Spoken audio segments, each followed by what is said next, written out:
Hello बच्चों, नवांकुर विद्यापीठ डिजी lessons में आप सभी का स्वागत है।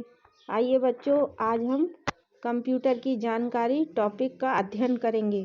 कंप्यूटर की जानकारी सब टॉपिक से ही आपको समझ में आ गया होगा कि हम कंप्यूटर के बारे में पढ़ेंगे। तो चलिए स्टार्ट करते हैं। कंप्यूटर शब्द की उत्पत्ति ग्रीक शब्द कंप्यूट से हुई है। प्यारे बच्चों, कंप्यूटर शब्द की उत्पत्ति किस भाषा के शब्द से हुई है? ग्रीक भाषा के शब्द कंप्यूट से हुई है। कंप्यूट का ग्रीक भाषा में अर्थ होता है गणना करना। अतः कंप्यूटर गणना करने वाला साधन है। यह डाटा को तेजी से प्रोसेस करता है और सूचना में बदल देता है। यह बिजली से कार्य करने वाली इलेक्ट्रॉनिक मशीन है। देखो बच्चों, आजकल तो आपने कंप्यूटर देखा भी है और कंप्यूटर चलाया भी है। बिना लाइट के कंप्यूटर नहीं चलता है ना। अगर लाइट नहीं हो तो कंप्यूटर नहीं चलता। अब हम इसकी परिभाषा देखते हैं। कंप्यूटर एक इलेक्ट्रॉनिक मशीन है जो डाटा को सूचना में तेजी से बदलता है। बच्चों, ये परिभाषा आपको याद करनी है, ठीक है। इसे हम देखिए, इसे हमने ये एक बुक में इस प्रकार से समझाया हुआ है। डाटा, प्रोसेस और सूचना। पहले हम डाटा इनपुट करते हैं, फिर इसके बाद सीपीयू में प्रोसेसिंग होती है और फिर हमें सूचना अर्थात सूचना के रूप में आउटपुट दिखाई देता है। हम जानते हैं कि कंप्यूटर डाटा पर कार्य करता है। डाटा नंबर, पिक्चर और रिकॉर्ड का समूह आदि कुछ भी हो सकता है। बच्चों, डाटा किसे कहते हैं? डाटा कौन कौन सा हो सकता है? डाटा किस किस रूप में हो सकता है? डाटा नंबर्स के रूप में हो सकता है। नंबर्स अर्थात 1 से लेकर 10 तक जो भी आप 1 2 3 पढ़ते हैं वो नंबर्स कहलाते हैं। इसके बाद पिक्चर के रूप में हो सकता है। पिक्चर अर्थात फोटो और चित्र जो होते हैं उन्हें भी डाटा कहते हैं। और रिकॉर्ड का समूह अर्थात रिकॉर्डिंग की हुई आवाज़ भी होती है, गाना होता है, फिल्म होती है, ये सभी कुछ डाटा कहलाता है। डाटा को हम इनपुट डिवाइस की मदद से सीपीयू में डालते हैं। सीपीयू उसे प्रोसेस करता है ना। डाटा को हम इनपुट डिवाइस की मदद से एंटर करते हैं कंप्यूटर में और सीपीयू उसमें प्रोसेस करता है और प्रोसेसिंग के बाद हमें आउटपुट प्राप्त होता है। कंप्यूटर को 3 भागों में बांटा गया है। Number 1 input unit, number 2 CPU, number 3 output unit. अब हम इनके बारे में और जानकारी प्राप्त करते हैं। हम पढ़ चुके हैं कि कंप्यूटर बिजली से चलने वाली मशीन है, लेकिन सबसे हैरानी की बात यह है कि यह अपने द्वारा किए गए सभी कार्यों को याद भी रख सकता है। आइए कंप्यूटर के बेसिक ढांचे को एक रेखा चित्र के माध्यम से देखते हैं। देखो बच्चों, इस चित्र में दिखाया गया है कि कंप्यूटर में किस प्रकार प्रोसेसिंग होती है।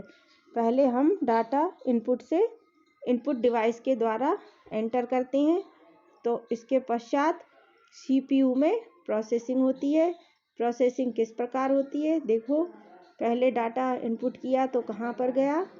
कंट्रोल यूनिट में, और फिर मेमोरी यूनिट में, और इसके बाद अरिथमेटिक लॉजिक यूनिट में। मतलब यहाँ से इस चित्र के द्वारा हम समझ सकते हैं और इसके बाद हमें आउटपुट प्राप्त हो जाता है, ठीक है। चलिए, इस चित्र में आप देख सकते हैं कि सीपीयू के 3 भाग हैं। Number 1 memory unit, number 2 control unit, number 3 arithmetic और लॉजिक यूनिट, ठीक है। चलिए, अब मेमोरी यूनिट पढ़ेंगे।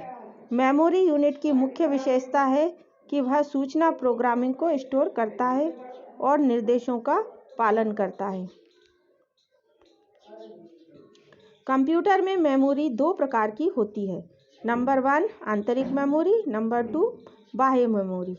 पहले हम पढ़ेंगे आंतरिक मेमोरी। आंतरिक मेमोरी को प्राथमिक या प्राइमरी मेमोरी भी कहा जाता है। यह कंप्यूटर के अंदर होती है। इस प्रकार मेमोरी में कंप्यूटर को कार्य करने के लिए निर्देश रखे जाते हैं। इस मेमोरी को हटा दें तो कंप्यूटर कार्य कर नहीं सकता। यह मेमोरी भी दो प्रकार की होती है। आंतरिक मेमोरी कितने प्रकार की होती है बच्चों? दो प्रकार की। कौन कौन सी? रैम और रोम। तो पहले हम डिटेल्स पढ़ेंगे रैम की, अर्थात रैंडम एक्सेस मेमोरी। रैम का फुल फॉर्म क्या है? Random access memory. जब भी कंप्यूटर बंद करते हैं तो रैम में लिखा हुआ डाटा या सूचनाएं जो होती हैं वो मिट जाती हैं। रैम पर स्टोर की गई सूचना को हम पढ़, लिख, बदल व सुधार सकते हैं। यह उन प्रोग्रामों एवं डाटा को स्टोर करने के लिए उपयोग की जाती है जिन पर आप वर्तमान में कार्य कर रहे होते हैं। Number 2, read only memory. यह एक स्थायी मेमोरी है। इसमें पहले से बने प्रोग्राम स्टोर करते हैं। आप रोम में से निर्देशों को ना तो मिटा सकते हैं और ना ही बदल सकते हैं और ना ही दोबारा लिख सकते हैं। समझ में आया बच्चों? रीड ओनली मेमोरी जो है एक स्थायी मेमोरी है। इस मेमोरी में कंप्यूटर को चलाने संबंधी सभी निर्देश होते हैं। यह कंप्यूटर के बंद होने पर भी अपनी सभी सूचनाओं को संग्रहित रखती है। रोम में लिखा हुआ डाटा नष्ट नहीं होता और इसमें स्थायी रूप से सेव रहता है। ठीक है बच्चों, चलिए, थैंक यू बच्चों। अब हम मिलेंगे अगले वीडियो में इसी का कंप्यूटर की जानकारी का पार्ट 2 लेकर। तब तक आप घर पर रहिए, सुरक्षित रहिए और एक बार फिर से इस चैप्टर की रीडिंग कीजिए।